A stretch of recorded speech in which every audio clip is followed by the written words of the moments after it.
Bapak Ibu yang kasih Tuhan, seringkali ada orang-orang yang merasa jadi korban dalam hidup ini. Dari korban dalam sebuah situasi gitu ya. Tentu kalau dikatakan jadi korban berarti ada juga pelakunya, kan begitu kan? Kalau kita bicara penindasan, ternyata kata penindasan ini atau peristiwa penindasan ini sudah ada sejak manusia ada zaman dahulu. Nah biasanya penindasan dilakukan oleh orang yang punya kuasa atau punya otoritas di atas orang lain, kemudian dia akan gunakan otoritas itu untuk menekan orang di bawahnya. Sehingga ada orang yang menindas dan ada yang tertindas. Biasanya begitu, betul saudara? Nah, dan doa orang yang menindas dan yang tertindas itu pasti beda. Kalau yang tertindas mengatakan, Tuhan, sampai kapankah seperti ini terjadi? Kalau yang menindas, kemesraan ini janganlah cepat berlalu. Kan begitu kan? Betul nggak saudara? Karena apa? Enak kayak menindas itu ya. Kenapa dia nggak berdaya? Kok dia nggak bisa berapa-apa kok kepada saya? Dan saudara-saudara, sejarah berulang seperti itu terus. Sejarah berulang seperti itu. Sehingga hari ini saudara kita coba belajar memahami penindasan itu kenapa terjadi. Dan kita sebagai anak Tuhan, katakanlah kalau kita jadi korban itu, apa yang harus kita lakukan? Atau bagaimana sikap kita? Di dalam Mazmur pasal 10, jadi hari ini saudara, bahasan kita dari Mazmur 10. Ya, ingat Mazmur 10 ya. Jadi kapan-kapan pun saudara kalau baca Mazmur 10, orang kan Mazmur, oh penindasan itu, nah, kan enak saudara. Jadi jemaat RPCC ini saudara banyak sekali udah tahu Alkitab. Seharusnya. Kenyataannya. Sekarang Mazmur 10. Ya. Baik, sebelumnya Mazmur 18 kan? Nah, saudara lihat. Oke. Di ayat 1 dikatakan, mengapa engkau berdiri jauh-jauh ya Tuhan? Dan menyembunyikan diri dalam waktu-waktu kesesakan. Saudara, kalau tadi saya coba katakan antara penindas dan yang tertindas. Nah, ini ungkapan hati siapa ini? Yang menindas atau yang tertindas? Yang tertindas. Itulah curhatan dia kepada Tuhan. Kadang-kadang saudara memang perkataan ini pun bisa terjadi pada kita ketika kita dalam kesesakan. Waktu-waktu kesesakan. Perasaan kita, Tuhan itu kok jauh. Perasaan kita, kok Tuhan itu bersembunyi ya. Itu perasaan kita. Saudara-saudara, saya sudah pernah katakan pada kita, kalau kita memahami kitab Mazmur, Mazmur itu artinya adalah sebuah ungkapan hati. Menceritakan apa yang dirasakannya kepada Tuhan. Karena itu Mazmur itu kadang-kadang ada isinya tentang pujian, ada isinya tentang penyembahan, ada isinya juga tentang curhatan hati. Apa yang dia rasakan disampaikan pada Tuhan. Nah, ini orang yang tertekan, dia mulai berkata kepada Tuhan, mengapa engkau berdiri jauh-jauh ya Tuhan, dan menyembunyikan dirimu dalam waktu-waktu kesesakan. Saudara, kadang-kadang kita agak ragu tentang Tuhan, kadang-kadang loh. Karena aku udah berdoa kok kayaknya gak didengar ya. Kok aku sudah sengsara begini, kok Tuhan izinkan, apa Tuhan gak tahu ya? Itu perasaan yang tertindas. Tetapi saudara, coba kita abaikan dulu sedikit yang tertindas, tapi kita sekarang coba lihat apa kata Alkitab, mengapa orang menindas? Mengapa harus terjadi penindasan? Di dalam ayat yang kedua dan ketiga, yang pertama orang menindas adalah karena orang fasik giat memburu orang yang tertindas. Ada congkak di sana. Mereka terjebak dalam tipu daya yang mereka rancangkan. Artinya apa? Mereka buat sebuah rancangan, mereka punya keinginan, dan mereka terjebak dengan keinginan itu, atau dikendalikan oleh keinginan itu, sehingga dia nggak peduli kalau untuk mencapai keinginan saya harus ada yang saya korbankan. Dan biasanya yang jadi korban adalah orang yang tidak berdaya. Betul? Karena dia tidak akan bisa buat apa-apa. Saya kadang berpikir begini, saudara. Kalau ada di sebuah rumah dijual dalam kurung BU tanpa perantara. Biasanya banyak orang langsung telepon itu. Karena ada BU-nya. Tahu apa BU? Butuh uang. Oh, lagi tertekan orang ini. Kita tawar aja murah. Halo. Kita suka cari kesempatan orang yang tertekan. Orang yang tersesak, saudara. Kita pengen ambil keuntungan. Hampir sama ibu-ibu kalau ke pajak. Borong aja Bu, mau pulang aku. Akhirnya diboronglah semua. Mumpung orangnya mau pulang. Gimana saudara? Tapi saya pernah punya pengalaman, saya punya teman baik. Waktu itu di Medan, dia orang Jakarta tapi buka kantor di Medan. Waktu itu menyewa satu rumah di salah satu jalan cukup strategis di kota Medan.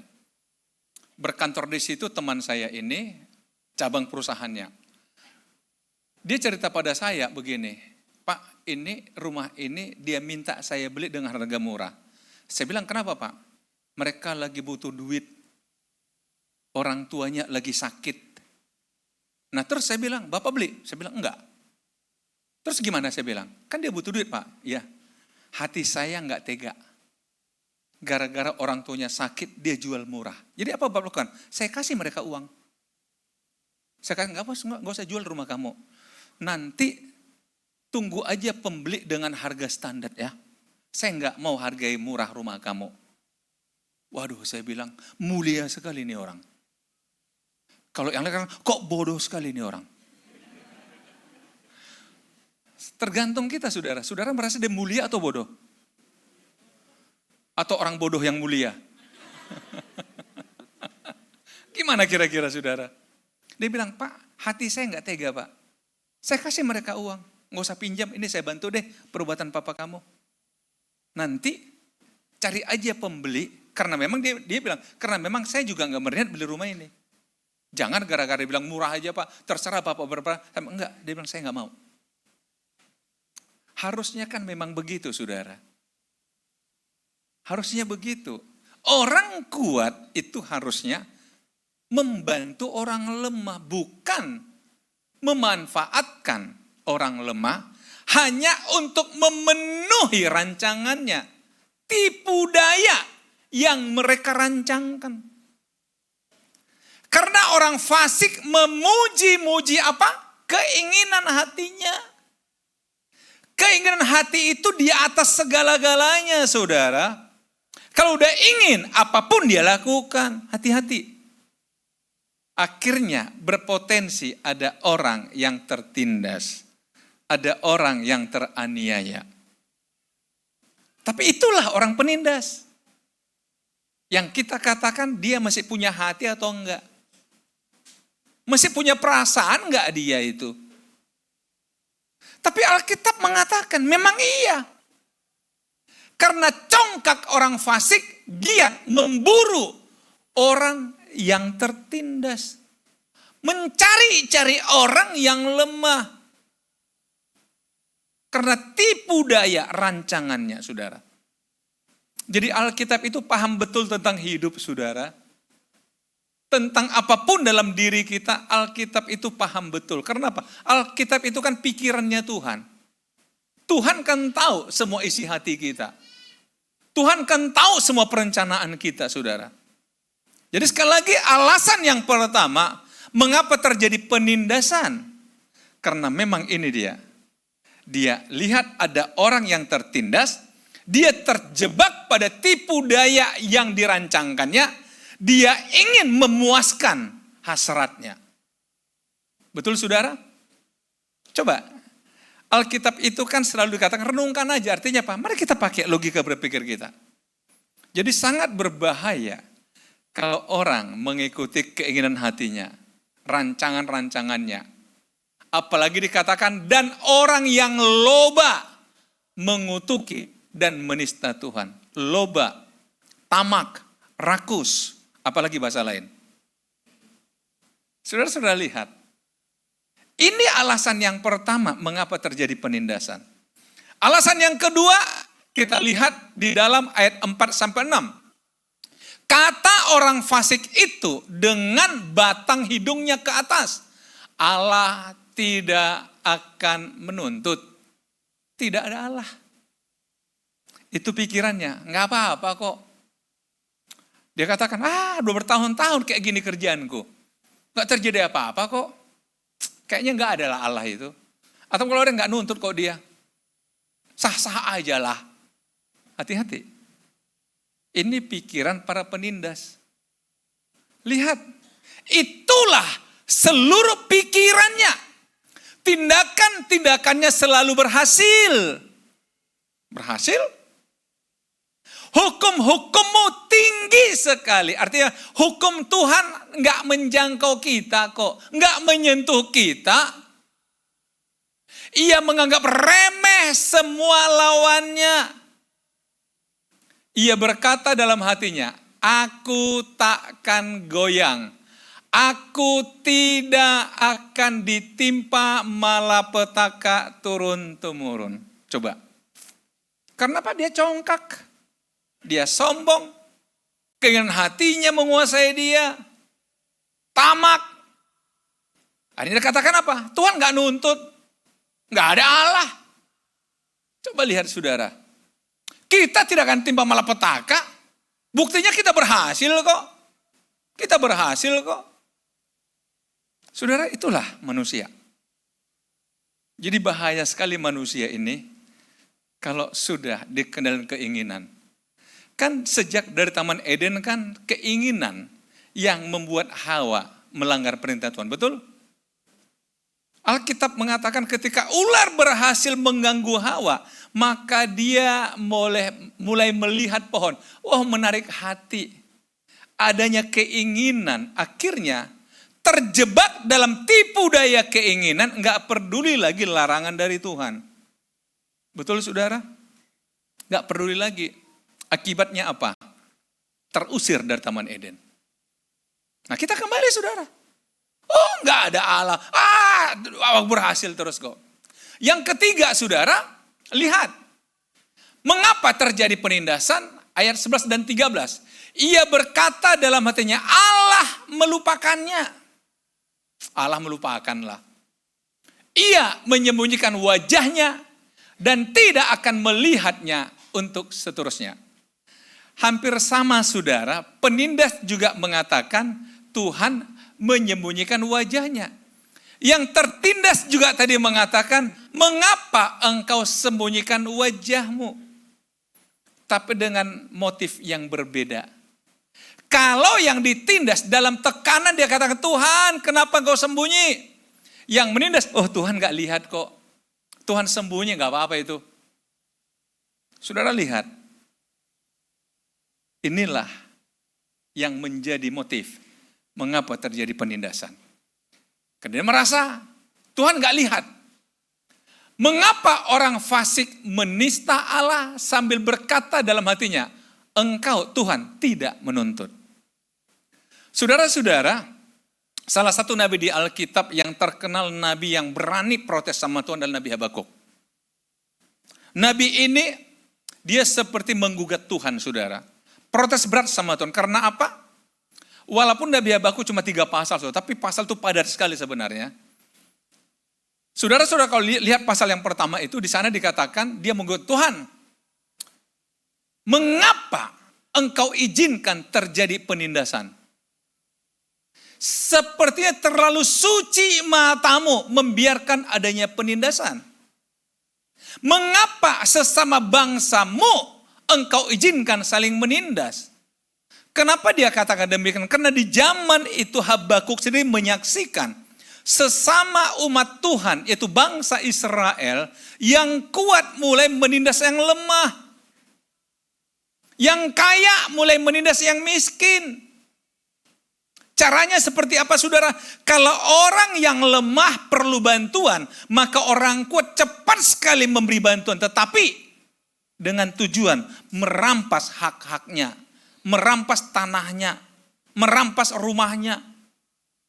Sehingga Habakuk mengatakan, Tuhan, kok tidak ada belas kasihan? Padahal mereka sama-sama umat Tuhan. Kembali saudara, kalau sudah tamak, kalau sudah dikuasai keinginan, dia nggak peduli mau anak Tuhan. Jangankan anak Tuhan, keluarga pun disikat. Betul nggak? Halo? Kalau udah dikuasai. Habakuk kata, kenapa Tuhan izinkan? Saudara-saudara, Tuhan tidak jawab dengan perkataan, tetapi tiba-tiba Tuhan bangkitkan bangsa Kasdim, bangsa kafir, bangsa yang tidak bertuhan, bangsa yang tidak mengenal Tuhan. Dia menyerang bangsa Israel dan Israel dikalahkan. Di sini bingung lagi Habakuk. Dia katakan, Tuhan, sepertinya keadilan muncul terbalik. Kenapa orang tidak benar mengalahkan orang benar? Kayaknya keadilan muncul terbalik Tuhan. Tapi baru Tuhan bicara, Habakuk, banyak kali cakapmu. Itu bahasa Medan. Di Alkitab gak ada kayak gitu. Jangan cari, banyak kali cakapmu. Enggak. Itu bahasa Elim Simamora. Membahasakan Habakuk yang cerewet sama Tuhan. Orang yang membusungkan diri, orang yang sombong tidak lurus hatinya.